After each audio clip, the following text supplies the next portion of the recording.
So I decided to do my research topic on a video presentation about The Book Thief.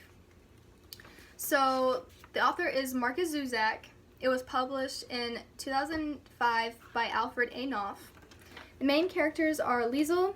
She's the protagonist. She's a little girl who's faced by many societal issues who loves to read. Death is the narrator of the story. He collects souls and shows remorse for the events that happen in the story. Hans Huberman is Liesl's foster father, teaches her valuable lessons and to read. He is not a conformist. Rosa Huberman, Liesl's foster mother, she is rude, she is stubborn, but she loves Liesl and Hans very deeply. She is also not a conformist. Max Vandenberg is a Jewish man that seeks aid and help from the Hubermans. He hides in the basement and becomes Liesl's best friend in the story. Rudy Steiner is a boy who is Liesl's best friend. He is in love with her, and he likes to run and do sports. So the topics in psychology I'm going to be talking about in this video is PTSD, discrimination, and conformity. As for PTSD, this book has several examples that represent this topic perfectly. In the beginning, Liesl is forced to live with her foster parents along with her brother, but unfortunately, he passes away due to disease on the train making their way to their new home. Liesl and her mother have to bury him in the snow, leaving him behind because no one would help him. After this event, Liesl would constantly mourn him. She would have nightmares every night around 3 a.m., screaming. Hans, her foster father, would come to read to her to calm her down. Eventually, she begins to handle her nightmares after Max, the Jew in her basement, have a heart-to-heart. Max is a Jewish man that hides in the Huberman's basement. Before escaping, he was confined in a cell. He was left in the dark, starved, and hurt. In his time hiding in the Hubermans, he was faced with sickness, depression, nightmares, and hallucinations. Max is also known as a Jewish fistfighter because he would hallucinate fist-fighting Hitler, hoping for victory. Him and Liesl shared their issues and bonded over them. They became family. My next topic is discrimination. In this book, it's based on the Holocaust, which means Jewish people were discriminated against a lot in Nazi Germany, which is where this book takes place. There were 2 events in the book where Nazis would march Jewish people through town to get them to concentration camps. The Jewish people were in chains, starved, weak, and beaten. Liesl would examine those people while they came through. Hans, Liesl's father, helped them, gave them some bread, and while Liesl and Rudy Steiner would give them apples. In the book, there wasn't a lot of examples of this, but I thought it was worth sharing because it is important to the plot and theme. My next topic in psychology is conformity. Conformity is a type of social influence involving a change in belief or behavior in order to fit in a group. There are many examples of conformity in The Book Thief. In Nazi Germany, many people just went along with Hitler's ideas about Judaism. People who conformed didn't really question why, but they just went along with it. Every now and then, Hitler's conformist Nazis would have a book-burning ceremony where they would have a great big bonfire to destroy ideas and suggestions of which opposed Nazism.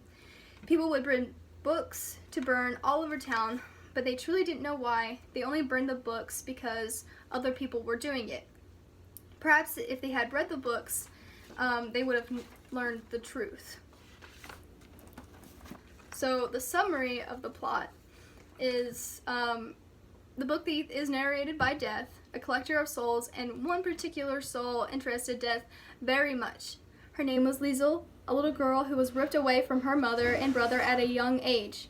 Her little brother died of disease, and at his grave, she stole her first book, The Gravedigger's Handbook. Liesl would read but it was important to her because it was the last time she saw her brother and her mother. Liesl then went to live with her foster parents, Liesl and Rosa Huberman.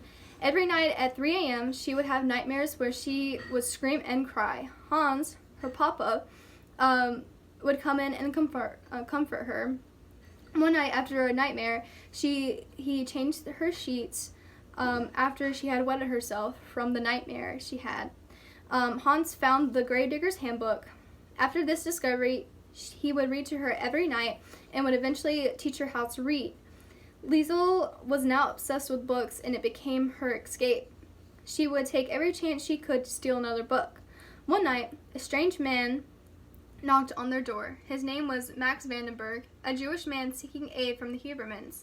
Max was sick, weak, and starved. He spent his time at the Hubermans in the basement, hiding from his enemy, Hitler. He struggled with PTSD. Liesel and him would bond and eventually became very good friends. In an awful turn of events, Max ran away to avoid getting the Hubermans in trouble for helping him hide. They never saw him again, and Liesel was devastated. Rudy Snyder was Liesel's best friend. They were friends ever since she had moved to Himmel Street. One day, Liesel was carrying a book around with Rudy by the river. Bullies came around and threw her book in the river. Rudy jumped in after it, knowing it was dear to Liesel, and he wanted to win her love. The water was below freezing, and in the middle of the night, he had died of hypothermia. Then in the same night, Himmel Street was bombed, killing everyone on Himmel Street but Liesel. Liesel had to carry on with her life, moving in with her new family and eventually growing up. She was reunited with Max one day and continued their life together. At the end of the book, Liesel had finally died of old age, and Death was collecting her soul. Death had found a book by her body. It was her book. Liesel wrote a book about her life, and the book is the book thief. But Death narrates it for us, to us readers.